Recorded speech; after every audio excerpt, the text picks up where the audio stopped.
حالت میں کسی کو ڈھونڈ کر تلاش کر قتل کرنے سے زیادہ ضرورت اس وقت امت مسلمہ کے لیے ایک خلیفہ ہونا اور امت مسلمہ کو صحیح راستہ دکھانا یہ اس وقت زیادہ ضروری ہے۔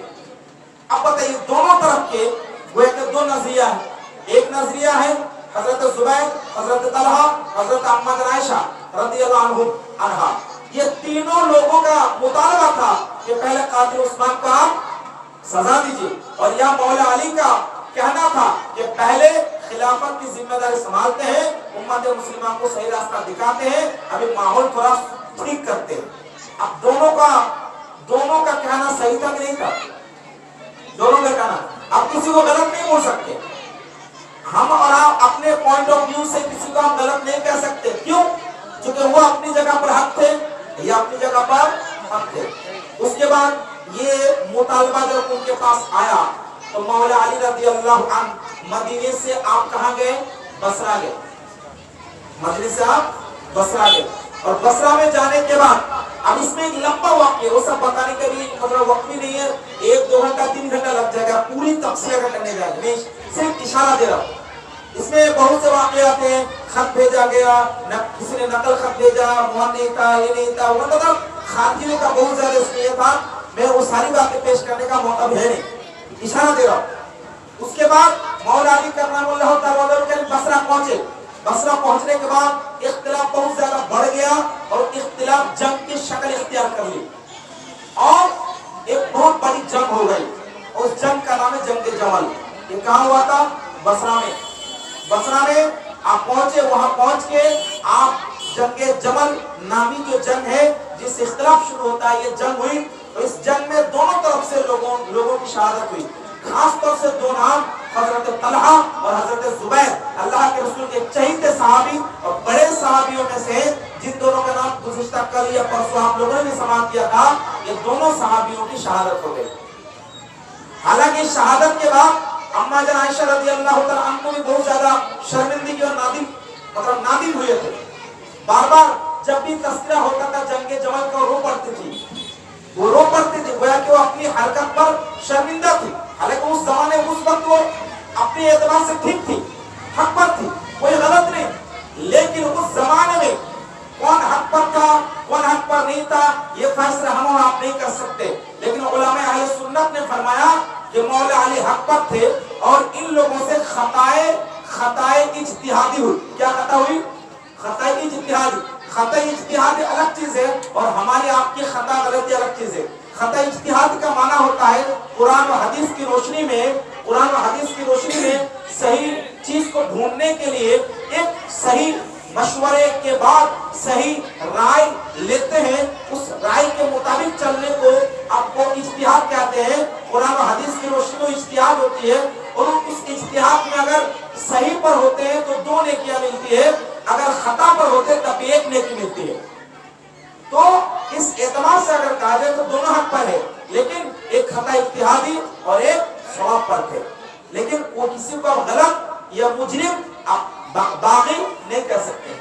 تو جنگ جمل میں اگر جنگ جمل کی بنیاد پر اگر آپ کسی کو برا بھلا کہتے ہیں تو اس میں اما جان عائشہ رضی اللہ تعالیٰ عنہ بھی شامل تھی، اور اما جان عائشہ کی جنتی ہونے، ان کی طہارت، ان کی پاکیزگی میں اللہ نے قرآن کی مکمل سورت نازل فرمائی۔ سورہ تحریم یہ 88ویں پارہ کے اندر موجود ہے، اما جان عائشہ رضی اللہ عنہ کی طہارت میں نازل ہوئی۔ لہذا اس جنگ کی بنیاد پر ہم کسی کو مجرم یا کسی پر الزام عائد نہیں کر سکتے۔ یہ ہے جنگ جمل کا مختصر خلاصہ۔ 15 دن تک رہے کہاں؟ بصرہ میں۔ مولا علی کرم اللہ تعالیٰ وجہ کہیں 15 دن کے بعد اب کوفہ آئے۔ بصرہ سے کوفہ بہت ڈسٹنس ہے، ابھی وہ عراقی میں ہے۔ بصرہ جب عراق کنٹری میں پڑتا ہے، تو جب ہم لوگوں نے جب زیارت کیے تھے تو ہم نے سوچا تھا کہ بصرہ جائیں گے، نہیں جا پائے، ایک دلی مطلب خواہش ہے، اللہ نے چاہا تو انشاءاللہ پہنچوں گا۔ تو کوفہ سے بصرہ بہت ڈسٹنس ہے اس کا۔ تو بصرہ میں 15 دن رہے، اس کے بعد مولا علی کرم اللہ تعالیٰ وجہ کریم 15 دن کے بعد آپ کوفہ لوٹے۔ کوفہ جیسے ہی لوٹے، یہاں پہ ایک اختلاف اور ہے۔ وہ اختلاف کیا ہے؟ یہی بڑا مطالبہ لے کر حضرت امیر معاویہ، اما جان عائشہ اور دیگر لوگوں نے پھر دوبارہ یہاں پہ مقرر کیا. حضرت سیدنا امیر معاویہ رضی اللہ عنہ صحابی رسول ہے، صحابی رسول ہے. اس اختلاف یا اس جنگ کی بنیاد پر یہ جو دوسری جنگ ہو رہی ہے ابھی ہوگی، اس جنگ کا نام جنگ صفین ہے. کیا ہے؟ اس میں بھی خارجیوں کا بہت بڑا ہاتھ ہے، خارجیوں کا بہت بڑا ہاتھ ہے.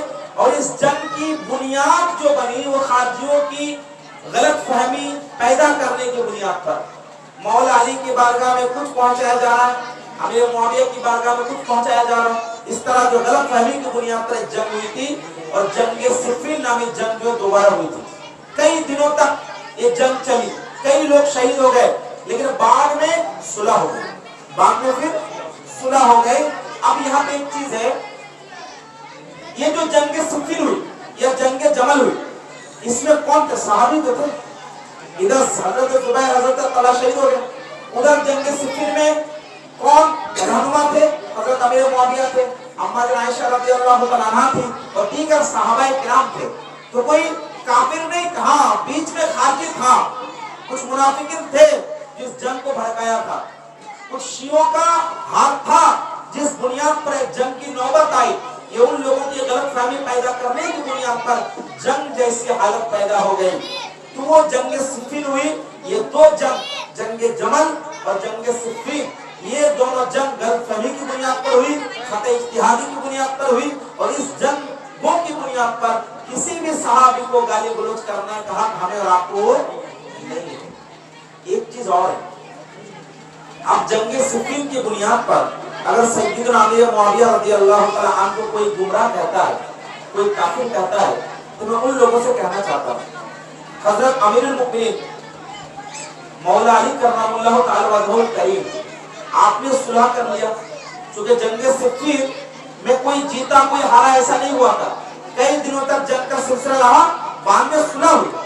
اب جو صلح ہوئی، صلح ہونے کے بعد کیا مولا علی رضی اللہ تعالی نے کبھی بھی حضرت امیر معاویہ کو گمراہ کہا، کافر کہا؟ کہیں پہ نہیں ہے. بلکہ نہج البلاغہ جو مولا علی کا خطبہ ہے، وہ کتاب ابھی بھی موجود ہے، نہج البلاغہ. وہ نہج البلاغہ کے اندر ایک روایت ملتی ہے، امیر المومنین مولا علی سے جب پوچھا گیا حضور آپ لوگوں کی جو جنگ صفین ہوئی اس جنگ کی بنیاد پر کیا وہ لوگ کافر ہیں؟ یعنی اشارہ تھا امیر معاویہ. تو مولا علی رضی اللہ عنہ نے فرمایا تھا وَهُوَ وَأَنَا فِي مِلَّةٍ وَاحِدَةٍ، یعنی چاہے وہ ہے نا امیر معاویہ ہو چاہے میں ہوں، دونوں ایک ہی ملت اور ایک ہی دین پر ہوں. یہ نہج البلاغہ کے اندر ہے. یہ ساری روایات آپ کے سامنے پیش نہیں کرتے لوگ خالی گمراہ کرنے کی کوشش کرتے ہیں. وہ جنگ صفین اور جنگ جمل کی بنیاد پر، تو چاہے جنگ جمل ہو چاہے جنگ صفین ہو، یہ خطا اجتہادی کی بنیاد پر یا غلط فہمی کی بنیاد پر ہوئی. لیکن ہمارا جو سٹینڈ ہوگا، یعنی اہل سنت و جماعت کا جو عقیدہ ہوگا وہ یہ ہے کہ دونوں جنگوں میں مولا علی حق پر تھے اور باقی جن لوگوں نے جنگ کی یہ خطا اجتہادی پر تھے. اور خطا اجتہادی کا معنی یہ نہیں ہوتا کہ وہ مجرم ہے، بلکہ انہوں نے قرآن و حدیث کی روشنی میں انہوں نے جو سوچا اس بنیاد پر جنگ ہوئی. لیکن اس خطا سے گناہ نہیں ہوتا، بلکہ خطا اگر صحیح ہوتا ہے تو دو نیکی ملتی ہے، اور خطا اجتہادی میں اگر خطا ہوتا ہے تو ایک نیکی ملتی ہے. یہ بات ہمیشہ یاد رکھیے گا. تو یہ دو جنگوں کو لے کر آپ جو غلط فہمی پیدا کرتے ہیں یہ بالکل بے بنیاد ہے. تو سیدنا امیر المؤمنین مولا علی کرم اللہ تعالی وجہہ الکریم سے دو جنگیں ہونے کے بعد اس کے بعد پھر دھیرے دھیرے ماحول جو ہے صحیح راستے پر آ گیا، حالات سدھر گئے. اس کے بعد مولا علی کرم اللہ تعالی وجہہ الکریم کی خلافت چلتی رہی. لیکن بیچ میں پھر خارجیوں کا بہت زیادہ روب و دبدبہ بڑھ گیا. مولا علی کرم اللہ تعالی وجہہ الکریم کو خبر ملی کہ فلاں جگہ خارجیوں نے خروج کیا ہے، یعنی آپ کے خلاف بغاوت کی ہے. تو مولا علی کرم اللہ تعالی وجہہ الکریم نے ان لوگوں سے جنگ کیا. بہت سے لوگ مولا علی کے لشکر میں شامل ہو گئے، یعنی توبہ کر کے شامل ہو گئے، اور بہت سے لوگ بھاگ گئے.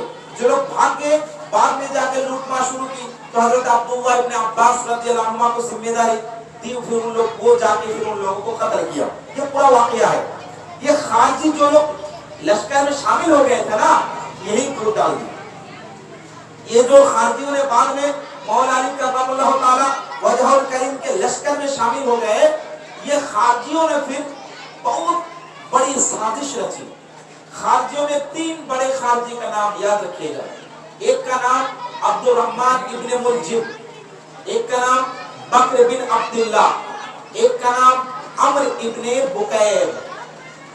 3 نام کو یاد رکھیے گا. عبد الرحمن ابن ملجم، یہ تینوں نے پہلے مشورہ کیا، کہا 17 رمضان، وہ 40 ہجری کی بات ہوئی، 17 رمضان کو مولا علی، امیر معاویہ اور عمر ابن عاص تینوں صحابی ہیں، تینوں کو ہم لوگ قتل کر دیں گے. اچھا اس سے ابھی میں واقعہ کنٹینیو کر رہا ہوں، نہیں کر رہا ہوں، میں ایک مسئلہ آپ کے سامنے پیش کرتا ہوں. یہ خارجیوں کو بھی معلوم تھا مولا علی، امیر معاویہ، عمر ابن عاص یہ الگ نہیں ہے، سب ایک ہی ہے. عبد الرحمن ابن ملجم، بکر ابن عبداللہ، عمر ابن بکیر، تینوں نے ارادہ کیا کہ ہم تینوں نے مل کر تینوں کو قتل کریں گے. عبد الرحمن ابن ملجم نے کہا میں مولا علی کو قتل کروں گا. بکر ابن عبداللہ اس نے کہا کہ میں امیر معاویہ کو قتل کروں گا، اور عمر ابن بکیر نے کہا میں عمر ابن عاص کو قتل کروں گا. تینوں نے سازش رچی. اب خارجیوں کی باتوں سے بھی سمجھ میں آتا ہے کہ آج کے زمانے کے جو شیعہ ہے یا خارجی ہے، تو اس خارجی سے بھی کم علم رکھتا ہے، کیونکہ خارجی کو بھی پتا تھا کہ مولا علی، امیر معاویہ، عمر ابن عاص یہ صحابہ کرام آپس میں کیا ہے، بھائی بھائی ہیں، یہ آپس میں حق پر ہے. اگرچہ کچھ غلط فہمی کی بنیاد پر، خطا اجتہادی کی بنیاد پر اگر جنگ بھی ہوئی ہے، لڑائی بھی ہوئی ہے، لیکن اس بنیاد پر کوئی اسلام سے خارج نہیں ہو گیا، اس بنیاد پر کوئی صحابی سے باہر نہیں ہو گیا. اس لیے ہمیشہ یاد رکھیے گا کہ آج کے زمانے کا بہت بڑا فتنہ یہ ہے کہ اس طرح کے واقعات کو سامنے رکھ کر صحابہ کرام کے بارے میں بدگمانی پیش کرنے کی ناکام کوشش کرتے ہیں. اب اس میں سے ایک شخص جو تھا عبد الرحمن ابن ملجم، اس کا ارادہ بالکل پختہ تھا. اس کا بھی ایک واقعہ ہے. یہ عبد الرحمن ابن ملجم کوفہ آیا. کوفہ آنے کے بعد چونکہ اس کا پختہ ارادہ تھا مولا علی کو میں قتل کروں گا، یہ آیا. آنے کے بعد ایک روایت میں آتا ہے کہ یہ کوفہ کی ایک لڑکی سے اس کا عشق ہو جاتا ہے. کوفہ کی لڑکی جس کا نام تھا قطام، کیا نام تھا؟ یہ اتنا بدبخت خبیث عورت ہے، نام بھی ایسا ہے قطام. عشق ہو گیا. اب دونوں نے نکاح کیا، اور نکاح میں جو مہر طے ہوا، یہ خبیث بدبخت عورت نے کہا کہ میرا مہر کیا ہونی چاہیے؟ 3000 درہم، ایک غلام، ایک باندی، اور کیا؟ مولا علی کا قتل. یہ بدبخت خبیث اس عورت کا ارادہ دیکھیے، کہا کہ میں نکاح کروں گی لیکن مہر یہ ہونا چاہیے 3000 درہم، ایک غلام، ایک باندی دو گے، اور مولا علی کا قتل تم کرو گے، یہ میرا مہر ہے. اب عبد الرحمن ابن ملجم کے لیے سب سے بڑا کام تھا حضرت مولا علی کرم اللہ کریم کی شہادت، ان کا قتل کرنا. اب عبد الرحمن ابن ملجم بالکل طے ہو گیا، ایک دم ارادہ پختہ بنا لیا. مولا علی کرم اللہ تعالیٰ کریم کے بارے میں روایات میں آتا ہے 17 رمضان المبارک، رمضان کا مہینہ ہے، 40 ہجری، 17 رمضان المبارک مولا علی کرم اللہ تعالیٰ کریم نماز فجر کے لیے بیدار ہوئے. حالانکہ اس سے پہلے امام حسن پاک کو نے ایک بات کہی، کہا کہ بیٹا آج میں نے خواب دیکھا، اور خواب میں دیکھا کہ میں اللہ کے رسول کی بارگاہ میں دعا کی اور کہا یا رسول اللہ برے لوگ میرے آس پاس ہیں. تو اللہ کے رسول نے کہا کہ تم دعا کرو. تو میں نے اللہ کی بارگاہ میں دعا کی، خدا مجھے ان برے لوگوں سے اچھے لوگوں میں شامل کر دے اور ان کے لیے برا انسان مسلط کر دے. یہ ہم نے خواب میں دیکھا. بتانے کے بعد پھر آپ آئے اور السلام السلام مؤذن کی اذان کے بعد جو ہے نماز کا ہو گیا تھا، چلنے لگے. مولا علی کی عادت تھی اب نماز فجر کے لیے جاتے تو آپ ہر جگہ جو ہے الصلاۃ الصلاۃ کہتے ہوئے پکارتے ہوئے جاتے تاکہ لوگ بھی شامل ہو جائیں. تو سیدنا امیر المومنین خلیفۃ المسلمین حضرت مولا علی کرم اللہ وجہہ الکریم نماز فجر کے لیے جیسے مسجد میں جا رہے، کوفہ کی جامع مسجد میں آپ تشریف لے جا رہے ہیں. اب جیسے ہی جانے والے تھے راستے میں عبد الرحمن ابن ملجم اس نے تلوار سے وار کرتا ہے. جیسے تلوار سے وار کیا آپ رضی اللہ تعالیٰ عنہ کے پیشانی مبارک سے لگ کر کن پٹی میں لگ کر آپ تلوار کی وار ایک دم آپ کے دماغ تک پہنچ جاتا ہے. روایت میں آتا ہے کہ دماغ تک پہنچ جاتا ہے اور آپ فوراً پھر اس کو پکڑا جاتا ہے. عبد الرحمن ابن ملجم کو پکڑ لیا جاتا ہے. امام حسن پاک اس کو باغ میں رکھتا ہے. باغ میں اس کا واقعہ بیان کرتا ہے. مولا علی رضی اللہ عنہ زخمی ہو گئے. زخمی ہونے کے بعد اب ان کو گھر پہ لایا گیا.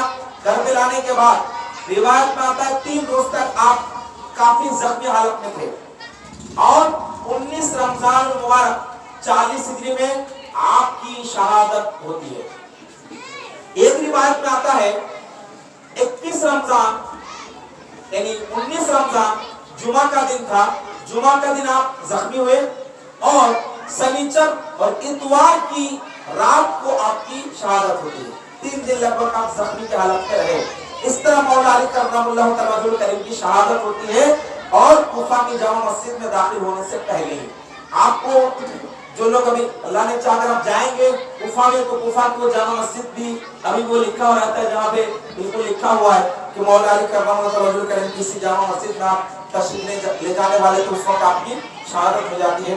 تو 3 روز کے بعد آپ کی شہادت ہو جاتی. پھر امام حسن پاک بڑے صاحبزادے آپ نے ان کی جنازہ ادا فرمائی اور بعد میں وہ جو عبد الرحمن ابن ملجم تھا امام حسن پاک نے اس کو مارا قتل کیا. ہاتھ پیر سب کو ٹکڑے ٹکڑے کر کے آگ میں جلا کر راکھ کر دیا. وہ خبیث بدبخت دنیا میں راکھ ہو گیا.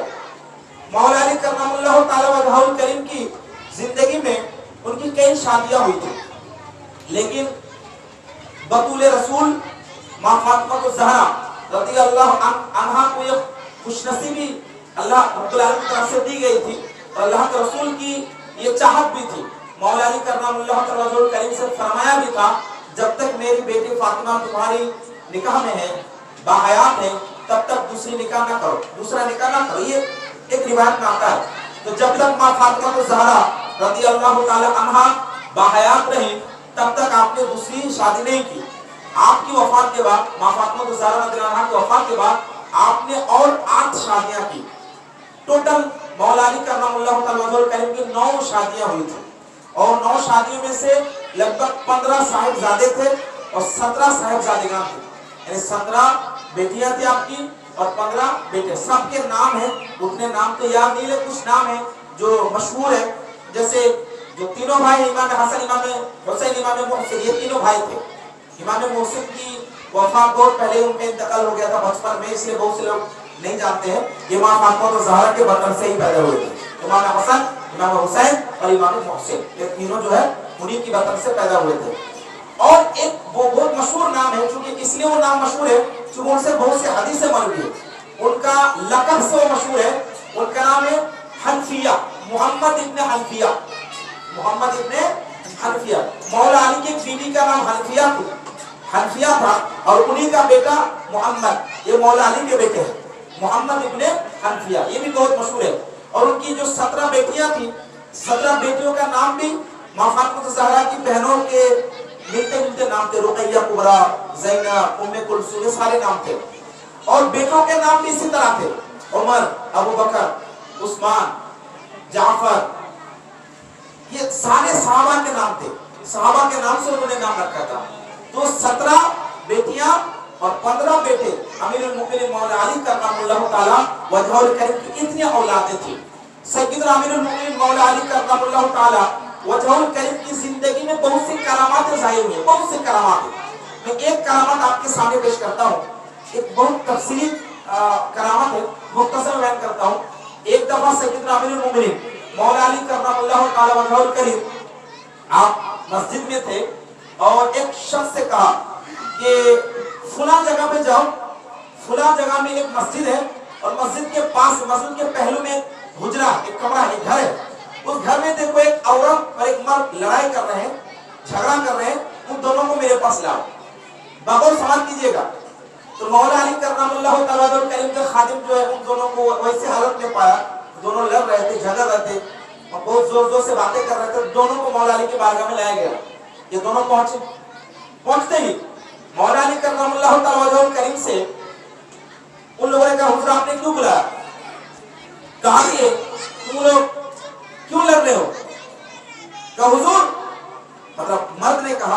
عورت نے کہا حضور میں اس عورت سے کل ہی نکاح کیا اور جیسے نکاح کیا، نکاح کرنے کے بعد جب یہ میرے گھر میں آئی، اس کو جیسے میں نے دیکھا اس کی شکل و صورت سے مجھے نفرت ہو گئی، اور اتنی نفرت ہو گئی مجھے ایسا لگتا ہے کہ میں اس سے اپنی جان چھڑا لوں، اور رات سے صبح تک دونوں کی لڑائی ہوتی رہی۔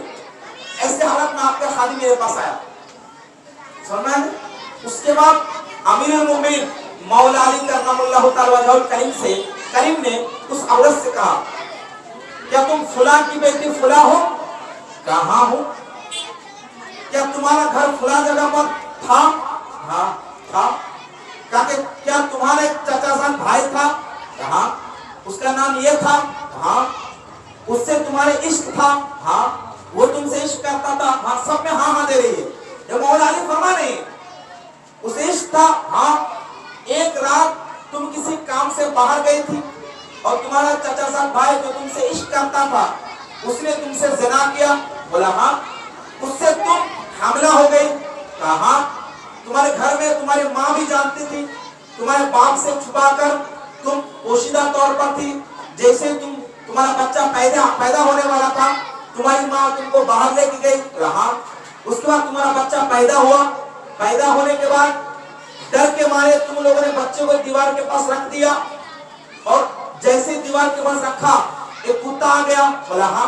اس کتے کو تمہاری ماں نے پتھر سے مارنے کی کوشش کی تو بچے کے سر پر لگا، بچہ زخمی ہو گیا؟ بولا ہاں۔ تو تمہاری ماں نے اپنے ازار بند سے بچے کے سر کو باندھ دیا؟ بولا ہاں۔ پھر تم لوگ واپس آ گئے، واپس آنے کے بعد جب دوبارہ گئے تو بچے کا کوئی اتا پتا نہیں ملا؟ بولا ہاں۔ بولا اس کے بعد ایک قبیلہ آیا، اس قبیلے کے ایک شخص نے اس لڑکے کو اٹھایا، اس کو پالا پوسا پرورش کی، نوجوان بنایا، بڑا ہوا، اور بڑا ہونے کے بعد ابھی تمہاری شادی ہوئی، ابھی تمہاری شادی ہوئی۔ ابھی عورت حیرت میں پڑ گئی، حضور یہ ساری باتیں زنا کی، بچہ پیدا ہونے کی ساری باتیں میں اور میری ماں کے لوگ کوئی نہیں جانتا تھا۔